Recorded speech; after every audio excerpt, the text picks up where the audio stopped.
মহাকুম্ভ মেলাত ষ্টিভ জবছৰ বিধৱা পত্নী লৰেন পাৱেল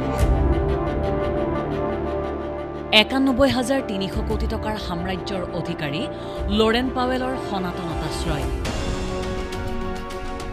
ষ্টিভ জবছৰ প্ৰিয়তমা পত্নী এতিয়া হিমালয়ৰ কন্যা গংগাৰ আশ্ৰিতা ১৯ বছৰ বয়সতে ষ্টিফেন জবছে মহাকুম্ভ মেলাত ভাগ ল'বলৈ মন মেলিছিল কিন্তু তেতিয়া তেওঁ এপলৰ প্ৰতিষ্ঠাতা বিখ্যাত ষ্টিভ জবছ হৈ উঠা নাছিল ১৯৭৪ চনৰ ২৩ ফেব্ৰুৱাৰীত মনৰ ইচ্ছাৰ কথা জনাই বন্ধু টিম ব্ৰাউনলৈ ষ্টিভ জবছে লিখা এখন চিঠি এতিয়া ইণ্টাৰনেটত ভাইৰেল চিঠিখন ৪,৩২,০০,০০০ টকাত নিলাম হৈছিল ১৯৭৪ চনত ষ্টিভ জবছে ভাৰত ভ্ৰমণ কৰিছিল কিন্তু তেওঁ কুম্ভ মেলাৰ পুণ্যাৰ্থী হোৱা নাছিল গংগাত অমৃত স্নানো কৰা নাছিল তাৰ পৰিৱৰ্তে ষ্টিভ জবছে কেইবামাহো কটাইছিল নাইনিতালৰ নিমকৰলি বাবাৰ আশ্ৰমত হেয়া এক অন্য কাহিনী এই ঘটনাৰ ঠিক ৫০ বছৰ পাছত মহাকুম্ভ মেলাত এইবাৰ অংশগ্ৰহণ কৰিবলৈ আহিছে ষ্টিভ জবছৰ বিধৱা পত্নী লৰেন পাৱেল অৰ্ধ শতিকাৰ পাছত প্ৰয়াত স্বামীৰ অপূৰ্ণ ইচ্ছা পূৰণৰ বাবে লৰেন পাৱেলৰ মহাকুম্ভ মেলা আগমন বিশ্বৰ অন্যতম চহকী উদ্যোগপতি আৰু বিদুষী মহিলাগৰাকী নিজৰ উদ্দেশ্য সন্দৰ্ভত আচৰিতভাৱে নীৰৱ পেনচিলভেনিয়া বিশ্ববিদ্যালয়ৰ স্নাতক আৰু ষ্টেনফৰ্ড বিশ্ববিদ্যালয়ৰ MBA লৰেন জবছে নিজকে নিলগাই ৰাখিছে মিডিয়াৰ পৰা ইয়াৰ পৰিৱৰ্তে আত্মনিয়োগ কৰিছে তপস্যা আৰু ধ্যানত ৯১,৩০০ কোটি টকাৰ সাম্ৰাজ্যৰ অধিকাৰী লৰেন পাৱেল সিলিকন ভেলীৰ সবাতোকৈ চহকী মহিলা আমেৰিকাৰ ৰাজনীতিতো লৰেন পাৱেলৰ প্ৰভাৱ অপৰিসীম জোচেফ বাইডেনক ৰাষ্ট্ৰপতিৰ প্ৰতিদ্বন্দ্বিতাৰ পথৰ পৰা আঁতৰাই কমলা হেৰিছক ডেমক্ৰেট প্ৰাৰ্থী কৰাত মূল ভূমিকা লৈছিল লৰেন পাৱেলে সেই অসীম প্ৰভাৱশালী আৰু মাৰ্কিন মাল্টিবিলিয়নিয়াৰ মহিলা লৰেন পাৱেলে আশ্ৰয় লৈছে প্ৰয়াগৰাজৰ অস্থায়ী শিবিৰৰ তৃণশয্যাত উত্তৰ ভাৰতৰ প্ৰবল শীত নেওচি পৰিধান কৰিছে সাধাৰণ পীতবস্ত্ৰ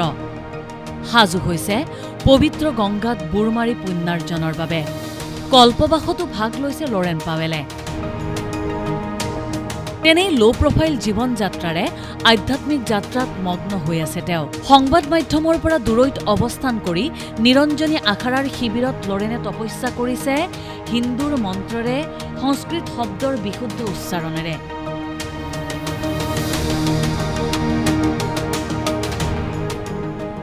সনাতনী সংস্কৃতিত কল্পবাস হৈছে গংগাৰ তীৰত ধৰ্মীয় ৰীতি-নীতি পালন কৰি বসবাস কৰা আধ্যাত্মিক প্ৰথা লৰেন সনাতন ধৰ্মৰ প্ৰতি দুৰ্দান্তভাৱে আকৰ্ষিত কেৱল আকৰ্ষিতই নহয় তেওঁ নিজৰ নাম কমলালৈ পৰিৱৰ্তিত কৰি দীক্ষা লৈছে হিন্দুত্বত যাতে গংগাত এই মহাকুম্ভত পুণ্য স্নান কৰিবলৈ ধৰ্মীয় অনুমতি লাভ কৰে